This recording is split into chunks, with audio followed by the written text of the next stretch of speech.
सबको Ram Ram. Next chapter करते हैं भाई।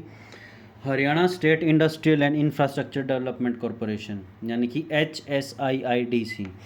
इसका गठन हुआ था अपने हरियाणा बनने के 1 साल बाद 1967 में 8 मार्च।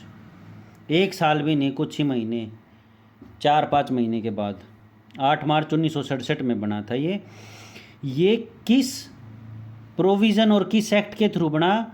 Companies act 1956। HSIIDC एस्टेब्लिश हुआ था 8 मार्च 1967 को। किस प्रोविज़न में? कंपनीज एक्ट 1956 के प्रोविज़न में। इस क्या है, ये एक नोडल एजेंसी है। नोडल एजेंसी वो एजेंसी होती है जिसके अंडर में सारा काम हो इंडस्ट्रीज़ का। जैसे कि पेपर का सारा काम किसके अंडर में हो रहा है? HSSC के अंडर में। तो इस CET एग्ज़ाम को कंडक्ट करने वाली नोडल एजेंसी कौन है? Haryana staff selection commission, HSSDC। अरे नहीं, HSSC, ठीक है। और इसके HSIIDC के 100% शेयर हरियाणा गवर्नमेंट ओन करती है, मतलब कि इसकी पूरी मालिक हरियाणा गवर्नमेंट है। बात खत्म। इसका जो हेड ऑफिस है वो पंचकुला में है। इसने क्या है, बहुत सारे IMTs खोले हैं। मतलब IMT का मतलब इंडस्ट्रियल मॉडल टाउनशिप खोले हैं। बहुत सारी इंडस्ट्रियल स्टेट्स खोली हैं। बहुत सारे स्पेशलाइज्ड इंडस्ट्रियल पार्क खोले हैं।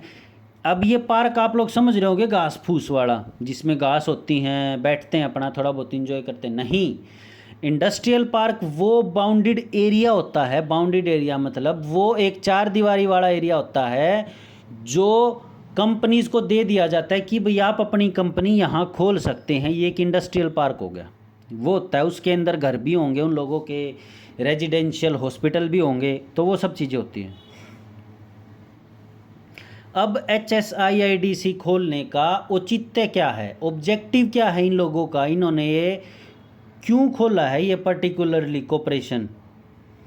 मतलब कि Haryana state industrial and infrastructure development corporation चलाया ही क्यों गया है? क्या रीज़न है? तो रीज़न है इंडस्ट्रियलाइजेशन को बढ़ाने के लिए हरियाणा में, ठीक है।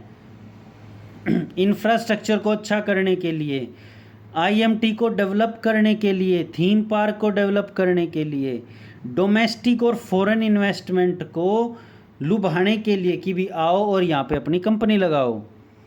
ये क्या है, सपोर्ट करती है, गाइड करती है, हेल्प करती है एंटरप्रेन्योर को। एंटरप्रेन्योर्स होते हैं वो इंसान या वो एक ग्रुप लोगों का जो किसी कंपनी का आइडिया लेके और उस कंपनी को खोलने की कोशिश करता है, उसे कहते हैं एंटरप्रेन्योर। और ये क्या है, ये टर्म लोन भी प्रोवाइड करता है इंडस्ट्रियल यूनिट्स को। ये इसके मतलब बहुत सारे प्रॉफिट्स हैं, इसमें कोई भी डाउट नहीं है। जैसे कि ये किस चीज़ का पढ़ रहे हैं? हाँ अब ठीक है।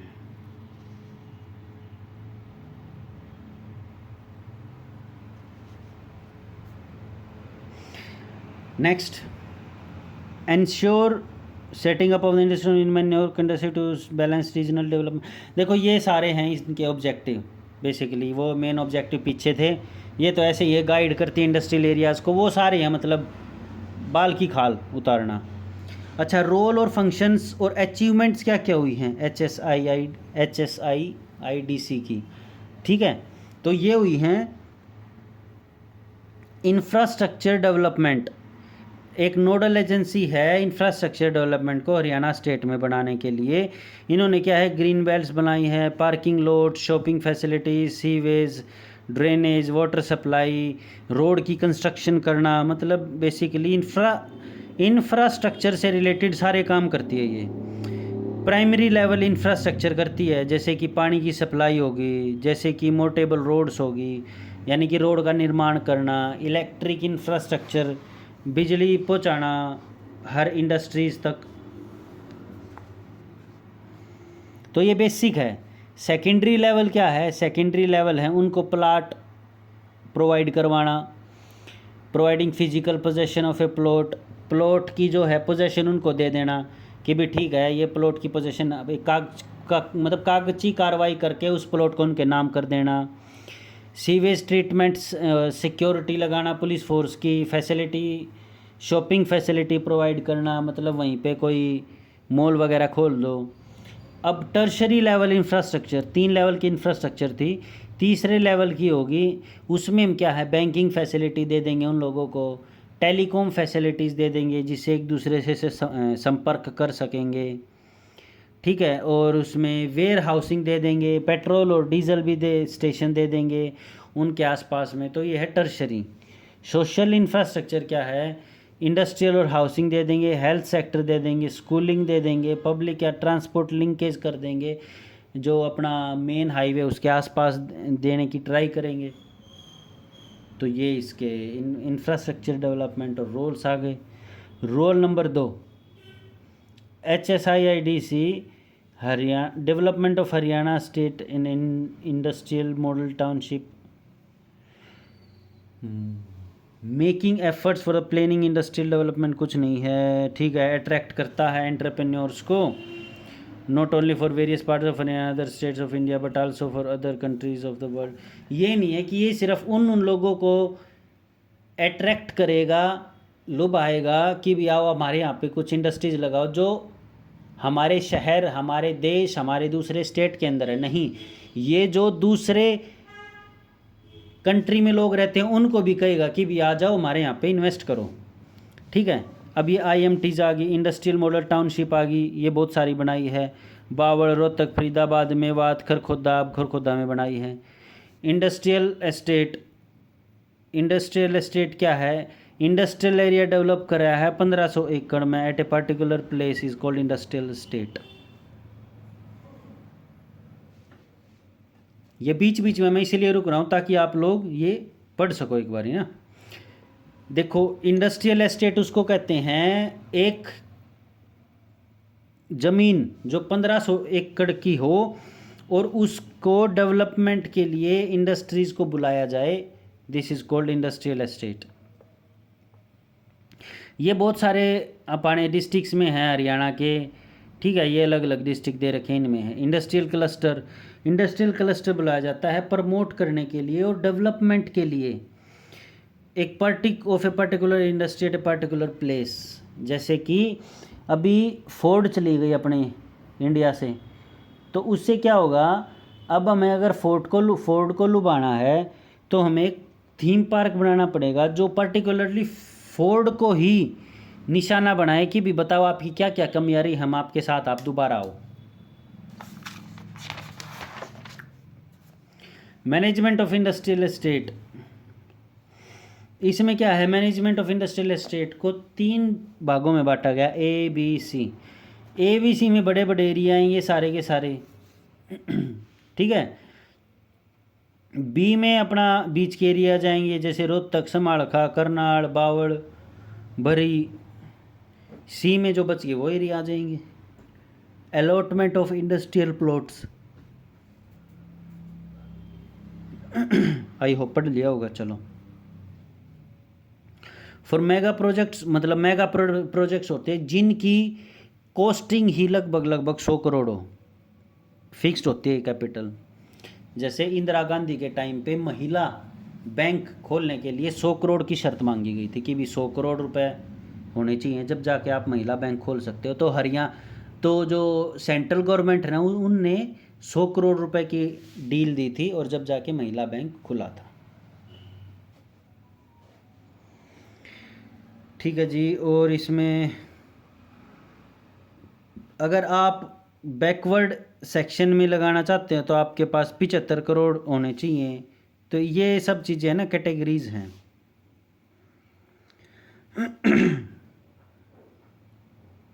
मेगा प्रोजेक्ट्स में क्या है, 100 करोड़ का एक वो होगा, फिक्स्ड कैपिटल होगी, और 500 पर्सन में काम करेंगे, ठीक है, शिफ्ट्स में। और अदर प्रेस्टिजियस मेगा प्रोजेक्ट क्या है, इसमें 200 करोड़ के भी हो सकते हैं, 100 करोड़ के भी, 75 करोड़ के भी। इसमें क्या 100% FDI जो है अलाउड है भाई। आप जो है जैसे कि LIC में कुछ % है, तो इसमें क्या है, दूसरे आके और इसमें पैसा नहीं लगा सकते। ये नहीं है कि भी पूरा ही खरीद लेंगे, नहीं, इसके कुछ शेयर अभी भी सरकार के पास हैं। तो क्या है, एनआरआई और the project being setup by the person after with disabilities application, वही है थोड़ा बहुत, वो जो डिसेबल है उनको थोड़ी छूट दे दी, ये सब चीज़ है। Providing necessary information,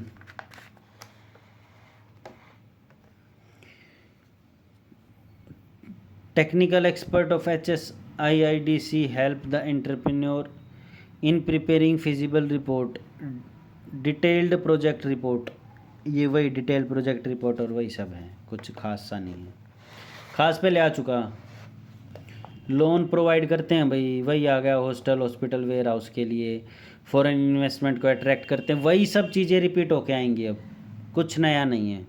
Kundli Manesar Palwal express way है, ये भी मेगा अंडरटेकिंग, मेगा प्रोजेक्ट के अंडर में आता है। दिल्ली मुंबई, ये याद रख लेना, केएमपी की फुल फॉर्म आई थी एक बारी, तो है कुंडली मानेसर पलवल एक्सप्रेस वे। अब इन्होंने क्या किया था, इन्होंने दे दिया कुंडली महेंद्रगढ़ पलवल एक्सप्रेस वे, कईयों ने ये भी लगाए थे।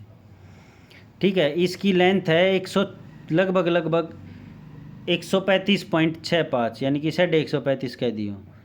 This express way help in smooth and quick transaction of surplus food grains. अब इससे क्या हुआ, जो भी सरप्लस फूड ग्रेन्स है, मतलब सरप्लस फूड ग्रेन मतलब एक इंसान को मान ले एक दिन में वो 100 ग्राम आटा खाता है और बाहर है 500 ग्राम, तो एक्स्ट्रा एक दिन में कितना हुआ, 400 ग्राम। तो वो 400 ग्राम आटे को क्या कहेंगे, सरप्लस आटा, समझे। इसमें क्या है, जो भी सरप्लस चीज़ें होती हैं ना, उनका कुंडली मानेसर पलवल एक्सप्रेस वे पे कनेक्टिविटी के द्वारा बहुत जल्दी एक जगह से दूसरी जगह पर पहुंचाया जाता है। दिल्ली मुंबई इंडस्ट्रियल कॉरिडोर में क्या है, ये कॉरिडोर है दादरी से लेके जवाहरलाल नेहरू पोर्ट महाराष्ट्र तक। माइंड दिस थिंग,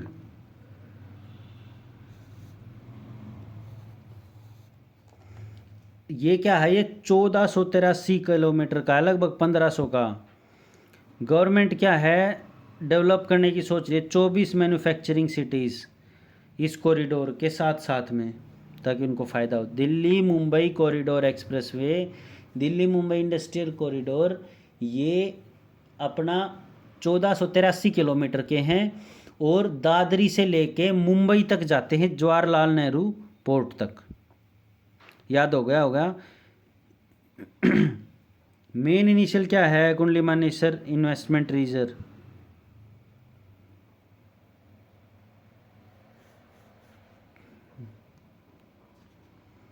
ये तो ठीक है, ऐसा कुछ है नहीं खास सा ना, ये चीज़ें याद ही रख लेना। मानेसर बावड़ इन्वेस्टमेंट रीजन है, कुंडली सोनीपत है, फरीदाबाद पलवल है, रेवाड़ी हिसार है। ठीक है, इनके मेन प्रोजेक्ट क्या है, मानेसर बावड़ इन्वेस्टमेंट रीजन में क्या है, ग्लोबल सिटी प्रोजेक्ट है, इसमें क्या 1100 एकड़ की ज़मीन रखी गई है।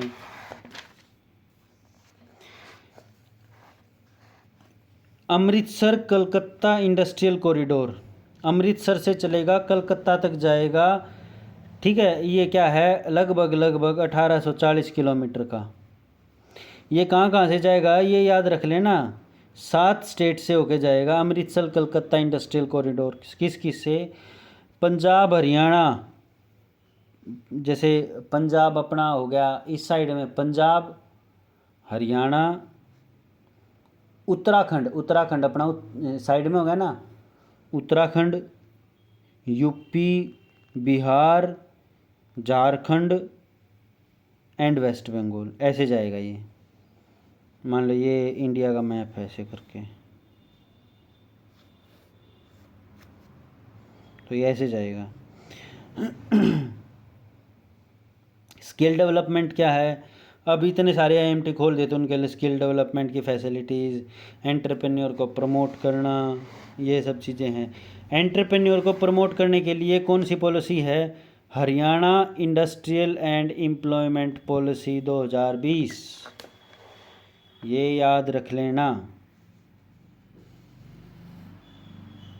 और ये रहा एंटरप्राइजेज प्रमोशन पॉलिसी 2015, ये दो हैं। विलेजेस की डेवलपमेंट के लिए HSSID जो है अपग्रेड करती है इंफ्रास्ट्रक्चर को विलेजेस के अंदर, ठीक है, स्ट्रीट लाइट लगा देंगी, कैमरेज लगा देंगी, तो ये सब चीज़ें। स्पोर्ट्स एक्टिविटीज़ क्या है, ये इंट्रोड्यूस करती है पॉलिसी को जो कि रिक्रूट करते हैं national international players to promote sports in Haryana. अब इसकी फेलियर क्या है, HSIIDC नॉन प्रोफेशनल मैनेजमेंट है, एडमिनिस्ट्रेशन और जो इसकी मैनेजमेंट है वो नॉन प्रोफेशनल लोग करते हैं, जिसकी वजह से एफिशिएंसी और प्रोफेशनलिज्म में कमी आ गई। Biased allotment of industrial plot, अब क्या है, ये लोग घूसखोरी ज़्यादा कर देते हैं, मतलब कि अब MNC हैं, MNC आती हैं तो वो घूसखोरी कर देंगी बड़े बड़े अफसर्स को पैसे वैसे खिला के, और उससे क्या है, एक का प्लॉट निकलना चाहिए उसकी बजाय दूसरे का निकल जाएगा अंदर ही अंदर। Failure in achieving industrial